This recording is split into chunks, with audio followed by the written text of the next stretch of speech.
आइए हम वचन की ओर जाते हैं। मत्ती रचित सुसमाचार 8वां अध्याय 1 से लेकर कुछ 4 तक के वचन हम लोग देख रहे थे। फिर से एक बार रीड करेंगे। हमने उस घटना को पढ़ा था। जब वह उस पहाड़ से उतरा तो एक बड़ी भीड़ उसके पीछे हो ली। सेकंड। और देखो, एक कोढ़ी ने पास आकर उसे प्रणाम किया और कहा, है प्रभु, यदि तू चाहे तो मुझे शुद्ध कर सकता है।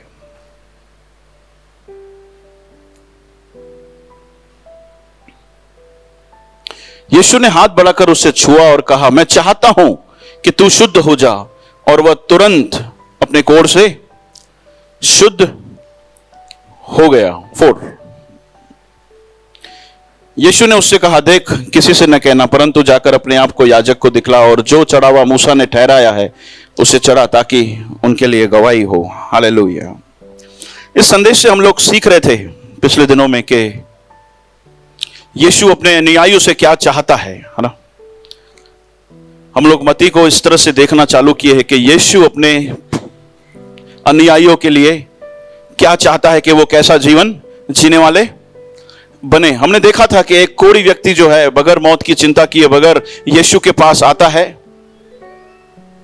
वो आया क्योंकि उसने एक बात को जान लिया था कि यीशु दूसरों के समान नहीं है। वो कोढ़ी व्यक्ति को देखकर पत्थर नहीं मारता, वो कोढ़ी व्यक्ति को देखकर उससे दूर नहीं भागता। वो तरस से भरा हुआ, वो प्रेम से, वो दयालु परमेश्वर है, वो दूसरों के समान नहीं है। हमने देखा था एक ऐसा अद्भुत गवाही जो यीशु ने अपने जीवन से रखा था, और उसकी वजह से एक कोढ़ से भरा हुआ व्यक्ति ने अपनी बीमारी से छुटकारा पाया। एक ऐसा ही गवाही हमने देखा था कि हमारे जीवनों से उत्पन्न होना चाहिए, ताकि लोग हमारे जीवन को प्रभाव से भरा हुआ देखकर, जिस तरह से वो कोढ़ी व्यक्ति ने छुटकारा पाया, उसी तरह से बहुत सारे लोग छुटकारा पा सके। उसके लिए क्या होना जरूरी है हमारे जीवन से? यीशु मसीह के नाम के लिए गवाहियां हमारे जीवन के लिए होना बड़ी जरूरी है ना। ये हमने देखा था। ये उसकी चाहत है कि उसके अनुयायी गवाह बने उसके। वैसे ही इसी घटना से हम एक और लेसन उठाना चाहते हैं, जो यीशु मसीह की चाहत है कि उनके अनुयायी वैसे बने। वो चाहता है कि उनके जीवनों के अंदर ये बात हो। वो क्या है? इस घटना के अंदर हम देखते हैं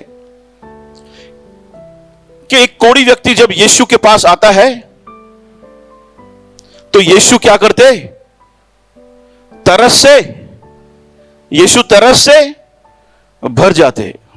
यीशु तरस से भर जाते। और उस तरस से भरने के कारण क्या हुआ?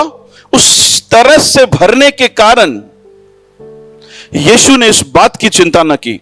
वहां पे लिखा है कि वो कोढ़ के व्यक्ति को अपने हाथ से छूता है, झुककर उसे उठाता है। कोढ़ एक ऐसा बीमारी है, मैंने बताया था आपको, कि जो छूने से फैलता है। किसी बात की चिंता ना किए हुए पहले उस कोढ़ी व्यक्ति ने मौत की चिंता किए बगैर यीशु के पास आया। अब यीशु बीमारी की चिंता ना करते हुए उस कोढ़ी व्यक्ति को छू लेता है। हालेलुया। क्यों कर पाया यीशु ऐसा? वहां पे लिखा है क्योंकि यीशु का हृदय उसके लिए तरस से भर गया। हालेलुया। उसका हृदय तरस से भर गया। वहां पर जिस तरस की बात की गई है उसके बारे में अगर जी हमें अच्छी तरह से समझना है तो वो इस तरह से है। ये कोई ऐसी तरस नहीं है मानो कि कोई भिखारी जो है वो दर पे आया, जहां फिर कोई मांगने वाला दर पे आया उसको खाना दे दिया, वो नहीं। ये तरस, जो तरस की बात की गई है वो एक ऐसी तरस है कि मानो इंसान उस जगह पर अपने आप को रखकर यह महसूस करे कि इसका हाल क्या होगा। यीशु साधारण तरस से नहीं भर गया। यीशु जिस तरस से भर गया वो ये तरस है कि यीशु ने देखा कि ये होके कहां से जा रहा है। सिर्फ दिल से तरस से नहीं है, उसने तरस खाया नहीं। वो लिखा है वहां पे तरस से भर गया। हम जब सिंधी ट्रांसलेशन कर रहे थे तो उसके अंदर हमने इस तरह से लिखा उसके अंदर कि यीशु मसीह का दिल इस तरह से तरस से भर गया। वो इसीलिए क्योंकि यीशु ने उसको इस तरह से देखना शुरू कर दिया।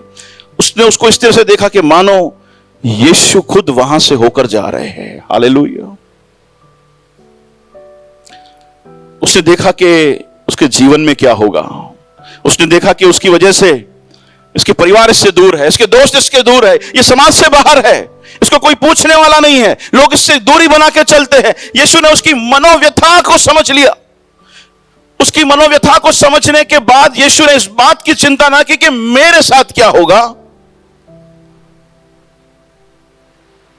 क्योंकि ऐसा हृदय, ऐसा तरस से भरा हुआ हृदय चिंता नहीं करता, क्योंकि वो अपने आप को वहां पर रखकर सोचता है। हालेलुया। कैसे ऐसे यीशु मसीह उस कोढ़ के व्यक्ति को, मैं सोच रहा था कैसे ऐसे उठा सकते हैं या फिर हाथ से छू सकते हैं, क्योंकि यीशु ने अपने आप को वहां पर रखकर देखा और बोला क्या हाल होगा।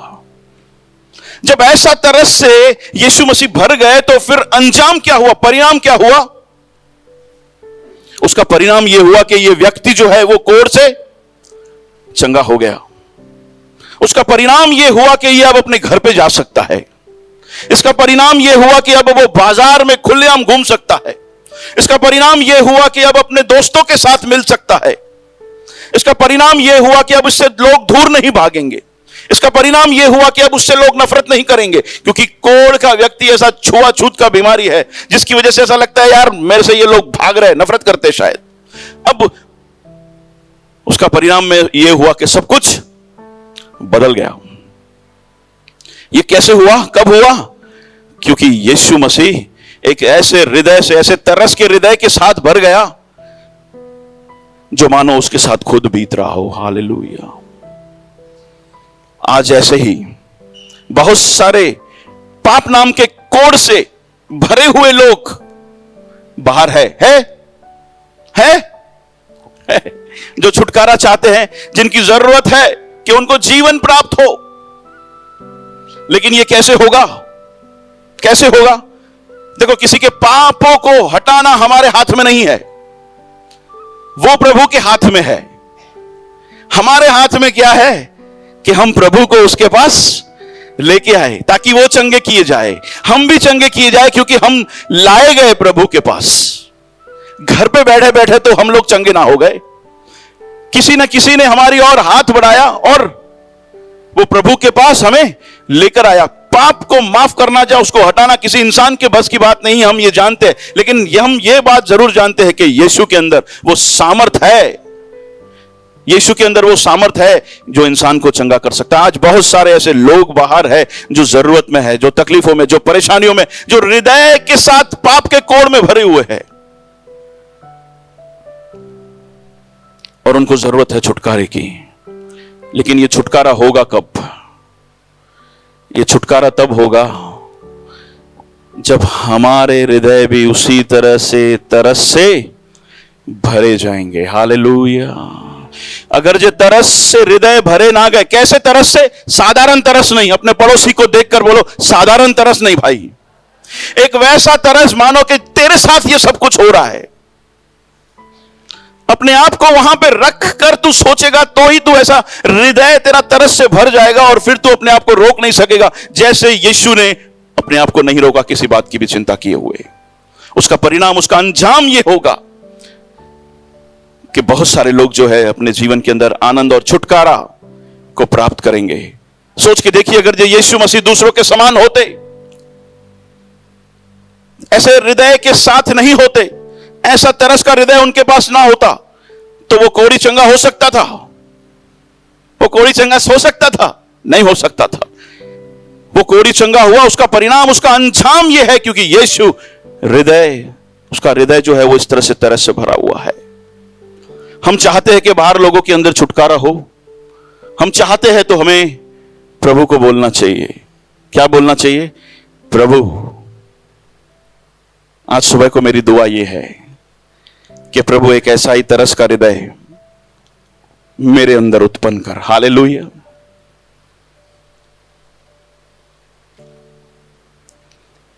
मेरी दुआ यह है प्रभु कि ऐसा ही तरस का हृदय मेरे अंदर उत्पन्न कर, ताकि मैं तेरी सेवा कर सकूं प्रभु, ताकि प्रभु मैं तेरा गवाह बन सकूं, ताकि प्रभु मैं तेरी महिमा करने वाला बन सकूं।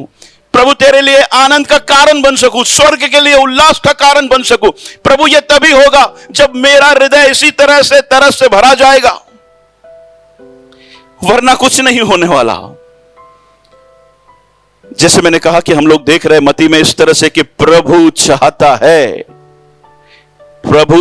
है कि उसके चेले, उससे प्यार करने वाले वैसे बने। उनके पास एक ऐसा हृदय हो जो इस तरह के तरस से भरा हुआ हो, मानो उनके साथ सब कुछ बीत रहा है।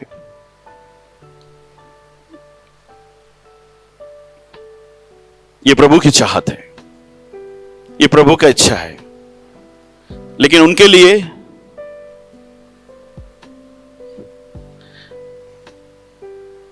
जो उससे प्यार करते, आमेन, वही ध्यान देंगे, वही इस बात को समझने की कोशिश करेंगे, प्रभु के मनों की व्यथा को समझने की कोशिश करेंगे। हम आम इंसान या अन्य जाति से यह आशा नहीं रख सकते कि तू एक ऐसे हृदय से भरा जाए मानो तू अपने आप को वहां पर रख के किसी के बारे में सोच सके। नहीं, यीशु चाहता है कि उसके अनुयायी ऐसा बन सकते हैं, क्योंकि उनके पास वो आशा है, वो ऐसा बन सकते हैं।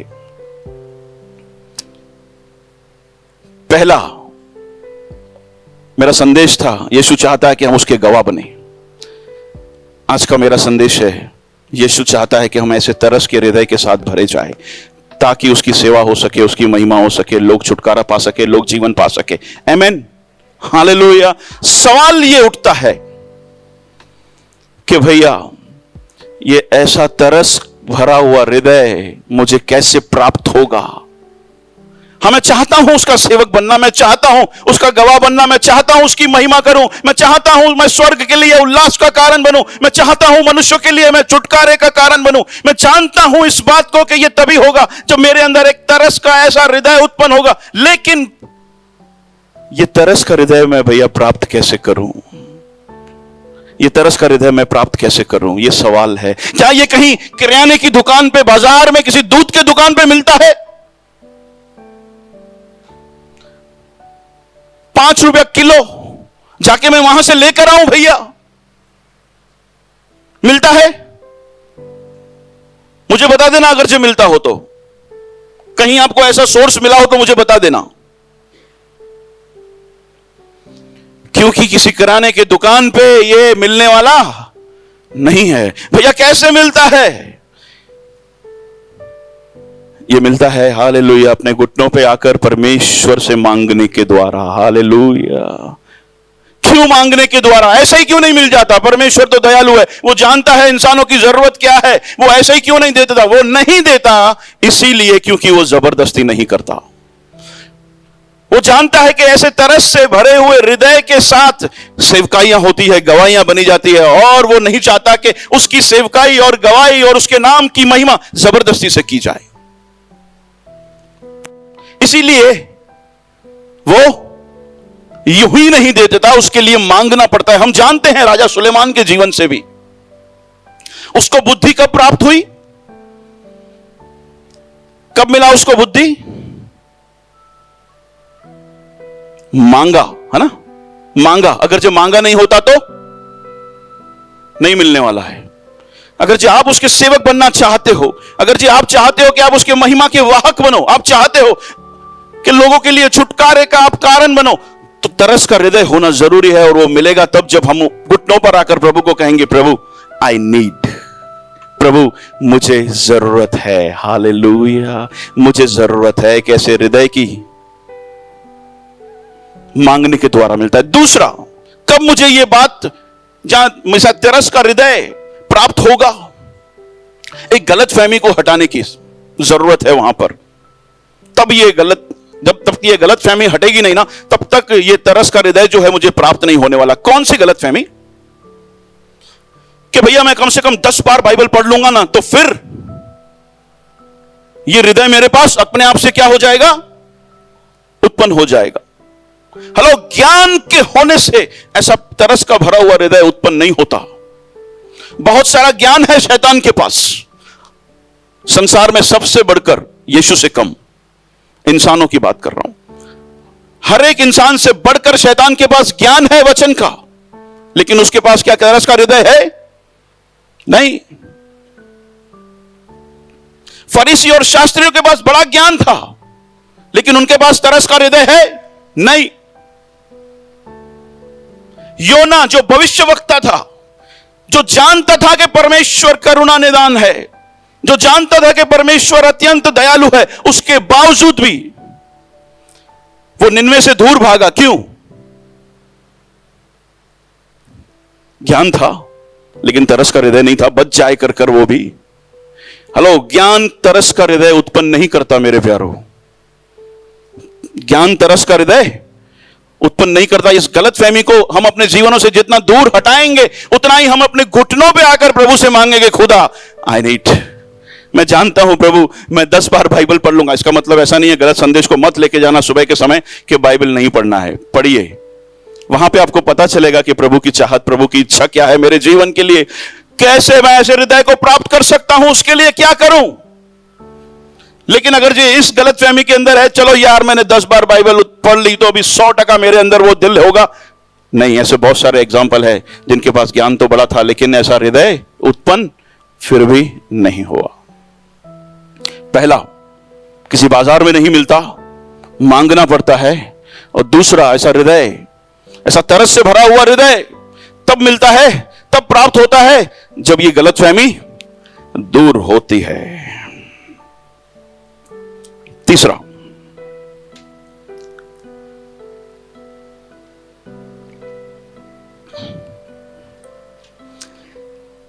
ऐसा तरस से भरा हुआ हृदय मानो कि खुद दूसरे की जगह पर अपने आप को रखने का सोच, जैसा दिल कब प्राप्त होता है। तीसरा पॉइंट, आइए वचन पढ़ते हैं। लूका रचित सुसमाचार 14 अध्याय, उसका 28, 29 और 30।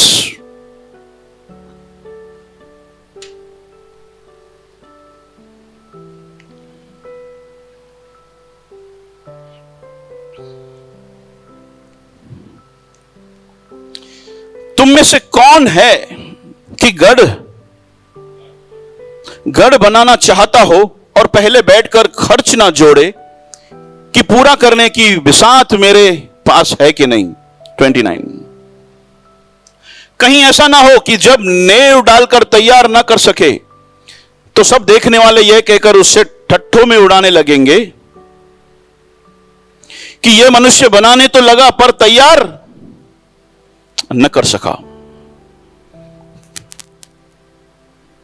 वचन कहता है कि तुम जो मांग रहे हो, तुम जो करने जा रहे हो, उसके लिए पहले क्या करने की जरूरत है? बैठने की जरूरत है, सोच विचार करने की जरूरत है कि जो तुम करने जा रहे हो वो तुम्हारे पास है। यहां पर यह वचन इस तरह से कह रहा है, लेकिन मैं आपको इस तरह से समझाना चाहता हूं इस वचन से। वचन कहता है पहले बैठो, सोच विचार करो, जो मांग रहे हो उसके करने के लिए क्या आप तैयार हो? हम मांग रहे हैं प्रभु एक तरस से भरा हुआ हृदय तेरी चाहत है, और मैं चाहता हूं आज सुबह के समय इस प्रार्थना के अंदर मांगता हूं कि तू मेरे अंदर ऐसा हृदय उत्पन्न कर। प्रभु बोलता है जो तू मांग रहा है क्या तू उसके लिए तैयार है? पहले बैठ के सोच ले तू क्या मांग रहा है, पहले जोड़ ले सारी बातों को, तू क्या मांग रहा है।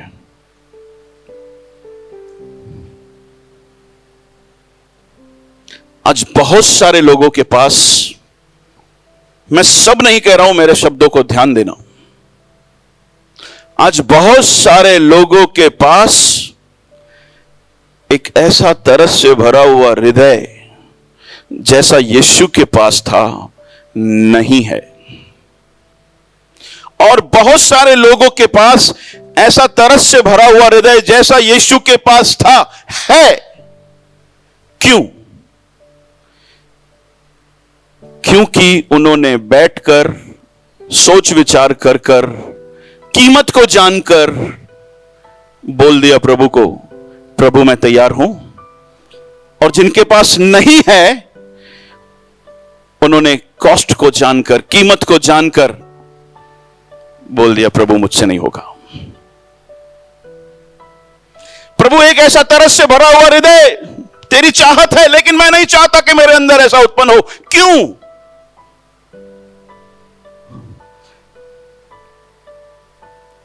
क्या है इसकी वजह जिसकी वजह से लोग ना बोल देते हैं? जानना चाहते? हाँ, क्यों ना बोल देते? हाँ, प्रभु की चाहत है, मैं जानता हूं, प्रभु की इच्छा है, मैं जानता हूं, ये होना जरूरी है, मैं जानता हूं, सेवा करना चाहते तो ये होना जरूरी है, उसके गवाह बनना चाहते तो ये होना जरूरी है, मैं जानता हूं, लेकिन मैं नहीं चाहता ना भाई, क्योंकि मैंने जान लिया है कि ये तरस का हृदय होगा ना, तो होगा क्या? मैं बैठकर सोच समझकर विचार कर ही ना बोला है, क्योंकि मैं जानता हूं कि ऐसा ही एक व्यक्ति यीशु मसीह पृथ्वी पर घूमता था जो तरस से भरा हुआ हृदय रखता था। गाली देने पर गाली नहीं देता था, उसके बाद वो प्रार्थना करता था। मैं जानता हूं एक ऐसे व्यक्ति को जो व्यक्ति तरस से भरा हुआ था, जो लोगों के लिए चंगाई के बारे में सोचता था। बहुत सारे समय पे अपने आप को खाना मिले कि ना मिले, यूहन्ना 6 अध्याय के अंदर हम पढ़ते हैं 5000 लोगों को यीशु मसीह ने खाना खिलाया। हेलो, सही बात है। थोड़ा पहले उस मती के अंदर हम जाएंगे तो पढ़ेंगे, देखेंगे कि यूहन्ना बपतिस्मा देने वाले को हेरोद राजा के द्वारा मार दिया गया था। यीशु के पास यह खबर पहुंची। देखो, यूहन्ना बपतिस्मा देने वाले से यीशु मसीह प्यार करता, और किसी प्यार करने वाले के बारे में यह खबर मिले कि यह अब नहीं रहा, दिल तो दुखेगा, व्याकुल तो होगा। वो किसी सुनसान जगह पर जाने के लिए निकल गया, इस तरह से लिखा है यूहन्ना की मती के अंदर, क्योंकि वो चाहता था कि मैं कुछ समय अकेले में बिताऊं। मेरा कोई प्रिय मुझसे अलग हो गया पृथ्वी पर, वो जानता है कि वहां पर फिर से मिलेंगे। यही एक आशा है जो हमें संसार से अलग बनाती है और जो प्रभु ने दी है। वो व्याकुल था, लेकिन वैसा लिखा है कि वो भीड़ को देखा और फिर एक ऐसे ही हृदय के साथ भर गया और चेलों को बोलता है, इनको कुछ खाने के लिए दो ना, ये भूखे मर जाएंगे। प्रभु तू खुद व्याकुलता में है, मेरा व्याकुलता रख साइड में। हेलो, मेरी बातें रख साइड में, इस भीड़ को देख, ये भीड़ को खाना खिलाओ। हालेलुया। बहुत सारे लोगों ने ना बोल दिया। क्यों? क्योंकि बहुत सारे लोगों ने जान दिया कि यार इस तरह से तरस से भरे हुए जाएंगे ना, तो अपनी व्याकुलताओं में, अपनी परेशानियों में दूसरे के बारे में सोचना पड़ेगा, और लोग नहीं चाहते। उन्होंने इस बात को समझ लिया कि क्या मिला यीशु को, यहां मिला क्या यीशु को? इस तरह से खाना खिलाता है, भूखा रहता है। कितना समय लगा होगा? 8000 लोगों को, 5000 लिखा है, लेकिन औरतें और बच्चे मिलाकर कम से कम 8-9 हजार लोगों में कितना समय लगा होगा? प्रभु आपने खाया कि नहीं? चेलों को भी कोई नहीं पूछ रहा, कोई पूछ भी नहीं रहा कितना समय लगा होगा। अरे यहां पे 125 लोगों का प्रोग्राम किया था ना हमने, कितना 2 घंटा लगा था। 8000 लोगों को प्रभु ने खाना खिलाया, कोई पूछ भी नहीं रहा है प्रभु तेरा हाल क्या है, तूने खाया कि नहीं। चेलों को भी कोई नहीं पूछ रहा है। बहुत सारे लोगों को पता है भाई, पूछे नहीं जाएंगे, पूछे नहीं जाएंगे, कहां हो, कैसे जा रहे हो, कहीं से जा रहे हो, अरे तुम्हारा हाल क्या है, नहीं पूछे जाएंगे। अरे ऐसा तरस चाहिए ही नहीं। मेरे को तो कोई पूछे तो अलग बात है, वरना मैं तो इस तरह से सेवकाई और गवाही बनने के लिए तैयार नहीं हूं। बहुत सारे लोगों ने पढ़ लिया यीशु मसीह के जीवन को, बैठकर सोचकर समझ लिया, क्योंकि वचन कहता है पहले बैठ लो, सोच लो, समझ लो, विचार कर लो कीमत क्या है। और बहुत सारे लोगों ने कीमत जानकर बोला नहीं, मैं नहीं ये कीमत भरने के लिए तैयार। बहुत सारे लोगों ने जान लिया उस उड़ाऊ पुत्र के पिता के जीवन को, क्या करना पड़ेगा? अपनाना पड़ेगा, माफ करना पड़ेगा। ये खाना खिला रहा है सबको, खुद भूखा रह के बोलते क्रूस पे चढ़ाओ, क्रूस पे चढ़ा इसको, क्रूस पे चढ़ा। क्या किया? पिलातुस बोल रहा है, क्या किया ऐसा? नहीं, क्रूस पे चढ़ा। अरे किया क्या? नहीं, क्रूस पे चढ़ा।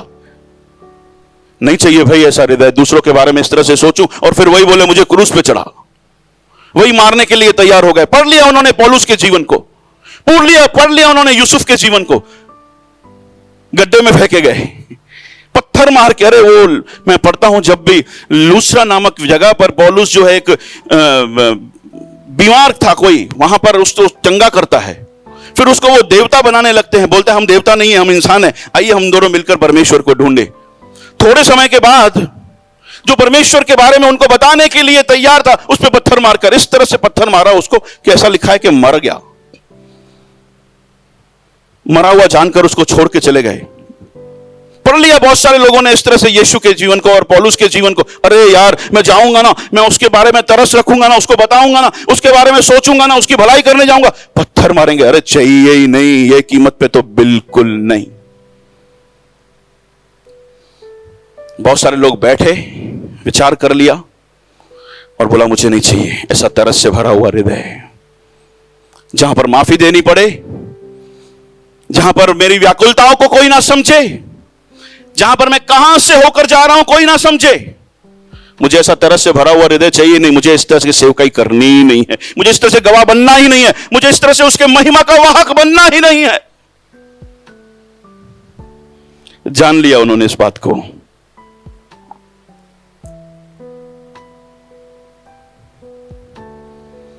नेहमाया की पुस्तक,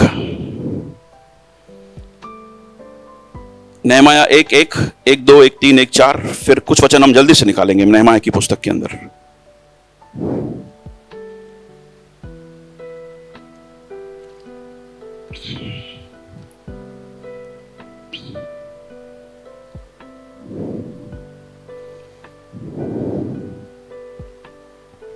ओके, हल्काया के पुत्र नेहमाया के वचन। 20वें वर्ष के किस्लवे नाम महीने में, जब मैं शुशोन नाम राजगढ़ में रहता था। कहां रहता था? राजगढ़ में। हाँ, ओके, थैंक यू गिरीश भाई। 2, तब हनानी नाम मेरा एक भाई और यहूदा से आए हुए कई एक पुरुष आए। तब मैंने उनसे उन बचे हुए यहूदियों के विषय में जो बददुआई से छूट गए थे और यरूशलेम के विषय में पूछा कि भाई उनका हाल क्या है। उन्होंने मुझसे कहा, जो बचे हुए लोग हैं बददुआई से छुटकर उस प्राप्त में रहते हैं, वे बड़ी दुर्दशा में पड़े हुए हैं, बड़ी हालत खराब है, उनकी निंदा होती है, क्योंकि यरूशलेम की शहरपनाह टूटी हुई है और उसके फाटक जले हुए हैं। ये बातें सुनते ही मैं बैठकर रोने लगा और कितने दिन तक विलाप करता रहा और स्वर्ग के परमेश्वर के सम्मुख उपवास करता रहा और ये कहकर प्रार्थना करता रहा। ओके, उसके बाद दूसरा क्या हुआ? दूसरा अध्याय के अंदर थोड़ा पढ़ लेना उसको, और भी दूसरा अध्याय उसका 4 और 5। ध्यान से स्टोरी को समझने की कोशिश करना। नेहमाया को पता चलता है कि यरूशलेम के निवासी और यरूशलेम के फाटक जो है जले हुए हैं, बड़े लोग बड़ी पीड़ा में हैं, तकलीफ के अंदर है, और ये विलाप करता है, उपवास करता है, प्रार्थना करता है, रोता है, तरस से भरा हुआ है। ये राजगढ़ में रहता है, कंफर्ट में रहता है, लेकिन क्या करता है? राजा ने मुझसे पूछा कि फिर तू क्या मांगता है? तब मैंने स्वर्ग के परमेश्वर से प्रार्थना करके राजा से कहा, यदि राजा को भाए और तू अपने दास से प्रसन्न हो तो मुझे यहूदा और मेरे पुरखों की कब्रों के नगर को भेज, ताकि मैं उसे बनाऊं। बहुत सारे लोगों ने ना बोल दिया, प्रभु मुझे ऐसा हृदय नहीं चाहिए जो तरस से भरा हुआ हो। क्यों? क्योंकि मैं जानता हूं मेरे को मेरा कंफर्ट छोड़ना पड़ेगा। नरना जैसा मैं जीना चाहता हूं मैं वैसे नहीं जीऊंगा, मुझे मर मर के जीना पड़ेगा। मुझे दूसरा देख रहा है, मुझे ऐसा नहीं करना, मुझे वैसा नहीं करना, ये सारी चीजों का ध्यान रख के मुझे चलना पड़ेगा। ओ, मुझे नहीं पड़ी है सर हृदय की। हां, क्या लिखा है फिर थोड़ा और, नेहमाया 5, 17, 18। नेहमाया 5 उसका 17, 18। फिर मेरी मेज पर, अच्छा ये नेहमाया जाता है वहां पे शहर बनाने के लिए। वो जो टूटे फूटे लोग हैं, पीड़ा में लोग हैं, उनको सांत्वना देने के लिए, उनको हिम्मत देने के लिए क्या होता है फिर वहां पे? फिर मैंने मेज पर खाने वाले 150 यहूदी, कितने? 150 यहूदी और हाकिम और वे भी जो चारों ओर की अन्य जातियों में से हमारे पास आए थे, वाह पता नहीं कितने लोग, और जो प्रतिदिन के लिए तैयार किया जाता था वह एक बैल प्रतिदिन, और जो प्रतिदिन के लिए तैयार किया जाता था वह एक बैल, 6 अच्छी भेड़ व बकरियां थी, और मेरे लिए चिड़ियां भी तैयार की जाती थी। 10-10 दिन के बाद भांति भांति के बहुत दाख मधु भी तैयार किया जाता था, परंतु तो भी मैंने अधिपति के हक का बोझ नहीं लिया। मेरे पास ये अलाउंस था कि ये सारा खर्चा मैं तुम लोगों पे डालूं, गवर्नर के ऊपर डालूं, लेकिन मैंने क्या किया? ये खर्चा अपनी जेब से निकाला। क्यों? 19, क्योंकि काम भार प्रजा पर भारी था, प्रजा टूटी हुई थी, तकलीफ के अंदर थी, कहां मैं और उनके ऊपर भार डालूं। ये बोलता है मैं खर्चा करूंगा। क्या बोलता है? मैं खर्चा करूंगा, मैं तुम्हें बल दूंगा, मैं तुम्हें खाना खिलाऊंगा, तुम्हारी जरूरतों को मैं पूरा करूंगा। मैं जानता हूं मैंने अगर जो प्रभु से मांगा है तरस से भरा हुआ हृदय, तो मुझे ये करना अनिवार्य, ये जरूरी है। हालेलुया। और बहुत सारे लोग जो आज तरस के हृदय के साथ नहीं भरे हुए, क्योंकि उन्होंने जान लिया कीमत क्या है। ओ भैया, पैसा भी देना पड़ेगा, कंफर्ट से बाहर निकलना पड़ेगा उनके लिए, उनके लिए जो भी पत्थर मारने के लिए तैयार हो जाएंगे, गाली देने के लिए तैयार हो जाते हैं, निंदा करने के लिए तैयार हो जाते हैं। यीशु मसीह के बारे में लिखा है कि जब वो बहुत सारे लोगों को ठीक करने के लिए जाता था और फिर घर में लौटा ना, तो उसके मां बाप ने क्या बोला? उसके माता पिता और उसके भाई बहन उसको ढूंढते ढूंढते हुए आए। मार्क के अंदर यह घटना लिखी है, आप पढ़ना, दूसरे अध्याय के अंदर, तीसरे अध्याय के अंदर। और वह घर में आया, 3 उसका 20 और 21 में पढ़ रहा हूं जल्दी से। और वह घर में आया और ऐसी बड़ी भीड़ इकट्ठी हो गई कि वे रोटी भी ना खा सके। हालत देखिए उनका क्या हो रहा है। एक तरस से भरा हुआ हृदय व्यक्ति का खाना खाने तक का समय नहीं है। सेवकाई के अंदर जब उसके कुटुंबियों ने यह सुना तो उसे पकड़ने के लिए निकले, क्योंकि कहते थे उसका चित्त ठिकाने उसका चित्त ठिकाने। हम देख रहे हैं कि क्यों, कैसे, मेरा सब्जेक्ट है कि कैसे मैं इस हृदय को प्राप्त करूं जो तरस से भरा हुआ है, जो प्रभु की चाहत है, जो प्रभु की इच्छा है ना। और मैंने कहा कि बहुत सारे लोग जो है ऐसे तरस से भरे हुए हृदय को ना बोलते हैं, क्योंकि उनको पता है भरे जाएंगे तो क्या होगा। अरे खाना खाने का भी समय नहीं मिलेगा, फिर ऊपर से खर्चा भी करने का, फिर कंफर्ट जोन भी छोड़ने का, फिर गाली भी सुनने की, फिर क्रूस भी सहन करने का, फिर गड्ढे में भी बैठ देंगे, फिर कोई मेरे बारे में सोचेगा भी नहीं। अरे हट, निंदा भी सहन करूं, गाली भी खाऊं, सेवकाई करने के लिए भैया, सेवकाई करने के लिए। मूर्खता।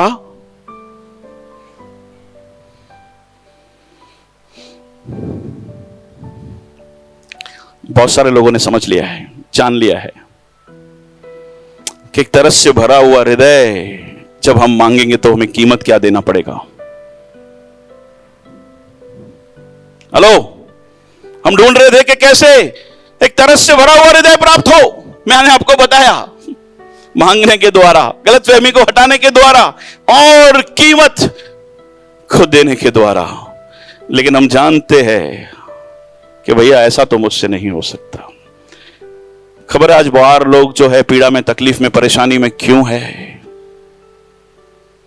कहीं ना कहीं कारण हम भी है बहुत बार, क्योंकि हम अपना कंफर्ट नहीं छोड़ना चाहते, हम खर्चा नहीं करना चाहते, हम आरामदायक लाइफ से बाहर नहीं आना चाहते। बहुत सारी चीजें हैं हम जो कर सकते हैं, मैं ऐसा नहीं कह रहा हूं कि हम लोग नहीं करते, हम कर सकते हैं और भी,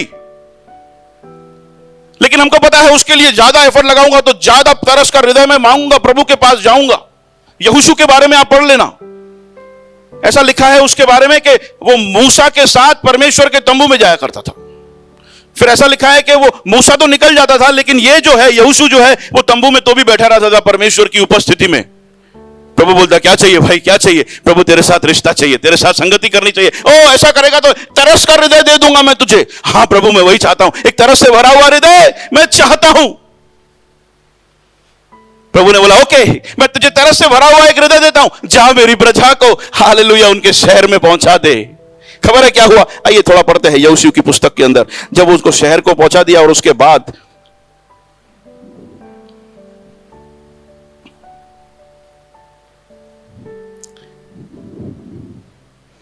ओके, यहोशू 1949।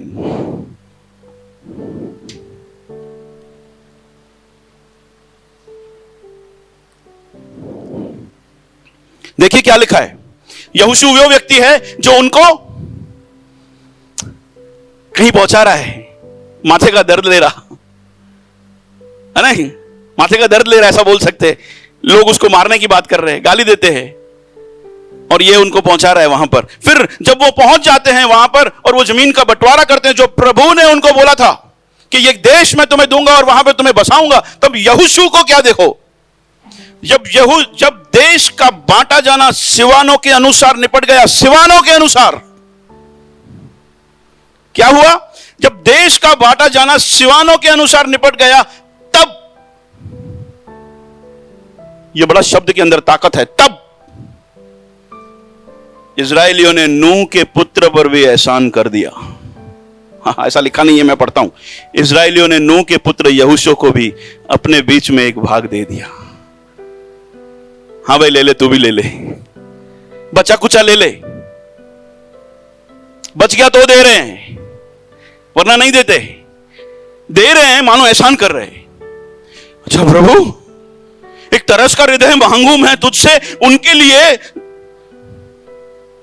फिर एक ऐसे व्यवहार के लिए मानो वो मुझे आदर सम्मान मान देते भी हैं तो मानो इस तरह से मानो कि एहसान कर रहे। ऐसे लोगों के लिए एक तरस का हृदय मानो। बहुत सारे लोगों ने बोल दिया, आई डोंट नीड, मुझे नहीं चाहिए ऐसा तरस का हृदय, मुझे नहीं चाहिए ऐसा तरस का हृदय।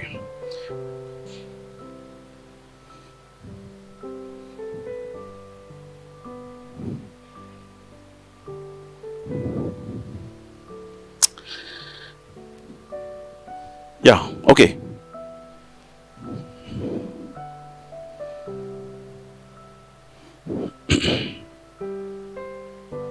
बहुत सारे लोगों ने बोला नहीं चाहिए ऐसा तरस का हृदय। क्यों? क्योंकि इसके द्वारा जो रिवॉर्ड प्राप्त होता ना, उनको वो तुच्छ लगता है। क्या भैया ऐसा रिवॉर्ड प्राप्त होता है? क्या रिवॉर्ड प्राप्त होता है? प्रभु की चाहत है एक तरस से भरा हुआ हृदय अपने चेलों के लिए, ताकि सेवकाई हो सके, ताकि गवाही बन सके, ताकि उसकी महिमा हो सके, ताकि उस स्वर्ग में उल्लास मनाया जा सके। लेकिन बहुत सारे लोग बोलते हैं नहीं। क्यों? क्योंकि इसके द्वारा जो रिवॉर्ड प्राप्त होता है उनको वो तुच्छ लगता है। क्या रिवॉर्ड प्राप्त होता है? इससे ईश्वर प्रसन्न होता है। क्या होता है? ईश्वर प्रसन्न होता है। एक इच्छा मिसाल हम बनते हैं दूसरों के लिए। क्या होता है? ईश्वर प्रसन्न होता है। एक अच्छा मिसाल हम बनते हैं दूसरों के लिए, हमारे रिश्ते मजबूत बनते हैं, रिलेशंस मजबूत बनते हैं। क्योंकि एक तरह से भरा हुआ हृदय इस तरह का जीवन जीता है, रिश्तों को महत्व देता है। हम जानते हैं किसी के लिए उत्साह का कारण, किसी के लिए जीवन होने का कारण, किसी के लिए आशा का कारण हम बनते हैं। ये रिवॉर्ड जो मिलते हैं,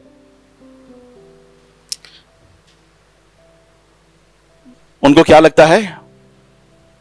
हाँ, ये रिवॉर्ड है, ईश्वर प्रसन्न होगा उसके लिए मैं गाली खाऊं, ये रिवॉर्ड है भैया। वो बच जाएगा, स्वर्ग में चला जाएगा, इसके लिए मैं गाली खाऊं, ये रिवॉर्ड है। रिश्ते मजबूत हो जाएंगे, इसके लिए मैं तरस का हृदय मांगू, उसके लिए पैसा भी खर्चा करूं। हेलो, पैसा देकर हम धर्म परिवर्तन की बात नहीं करते, पैसा खर्चने की बात है। जब हम लोग सेवकाई के लिए कहीं पर अपना पेट्रोल भी जला के जाते हैं ना, वो भी पैसा खर्चना है मेरे प्यारों।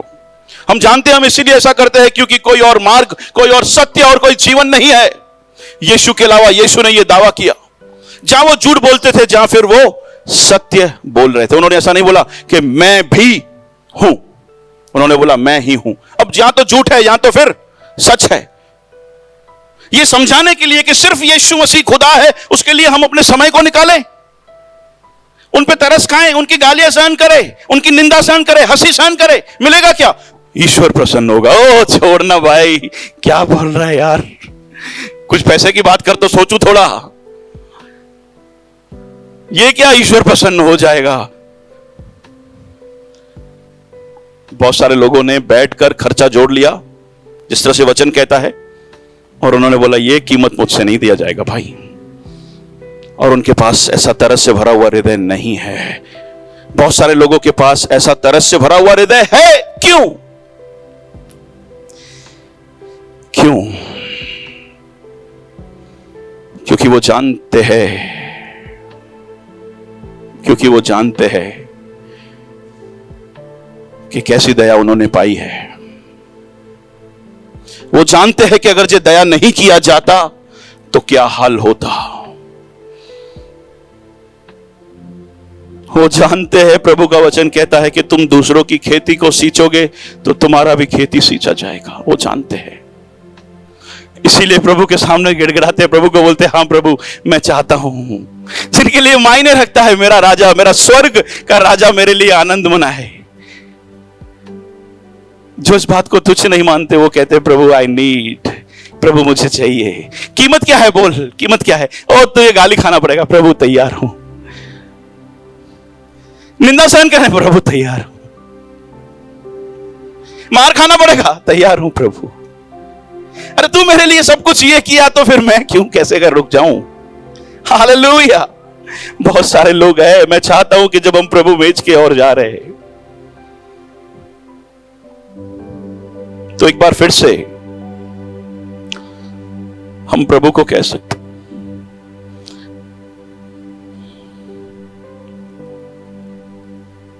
लॉर्ड, प्रभु जी मैं भूल चुका कि तेरी दया को मैंने पाया है, वो नहीं होती तो क्या होता। वो एहसास मर चुका था प्रभु, अगर जब मैंने उस दया को जो मैंने पाया है मैं भूल चुका हूं तो। अगर आज सुबह के समय कोई है जो उसके मेज में आने से पहले इस बात को स्मरण करना चाहता है, हेलो, प्रभु भी इस तरह से कीमत के बारे में सोचता ना, तो आज हम लोग तकलीफ में होते हैं।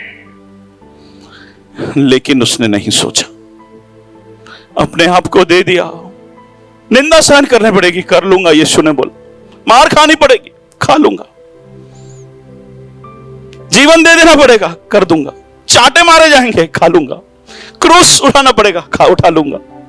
मेरा बेटा और मेरी बेटी को बचने का जरूरत है। हालेलुया। यीशु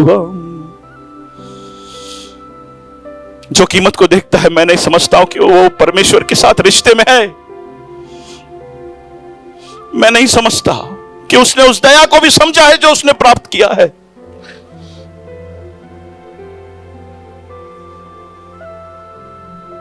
कोई है जो कहना चाहता है प्रभु माफ कर दे उसकी मेज में जाने से पहले। कोई है जो कहना चाहता है प्रभु धन्यवाद इस सुबह के समय, धन्यवाद प्रभु इस सुबह के समय तूने एक बार फिर से मेरी ओर हाथ बढ़ाया। मैं कौन हूं, मैं क्या हूं, मैं किस लिए हूं, तूने प्रभु एक बार फिर से याद दिलाया। मैं स्वार्थी बन गया था, अपने बारे में सोचने वाला बन गया था। तेरी चाहत को भी मैंने साइड कर दिया।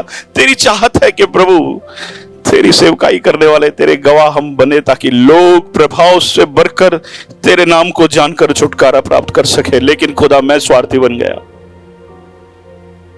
कोई है जो धन्यवाद के साथ, माफी के साथ उस मेज के सामने आना चाहता और कहना चाहता है प्रभु एक बार फिर से जब मैं इस मेज की ओर जा रहा हूं खुदा,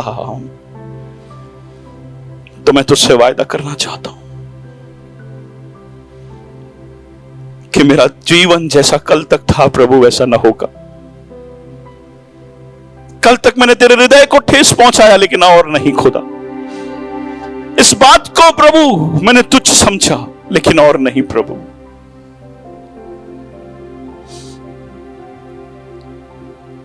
तू है महान, तू करता अद्भुत काम, तेरे जैसा कोई नहीं,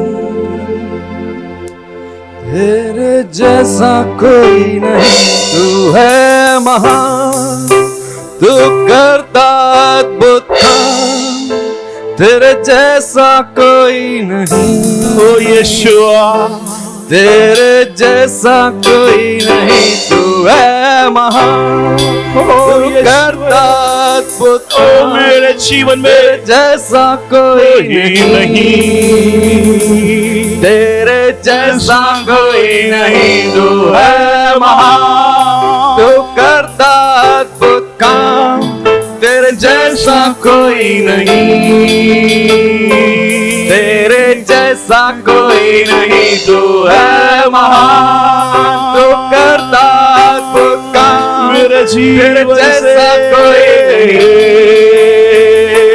तेरे जैसा कोई नहीं जो है महान, जो करता अद्भुत काम, तेरे जैसा कोई नहीं, तेरे जैसा कोई नहीं है महान, तू करता अद्भुत काम, तेरे जैसा कोई नहीं।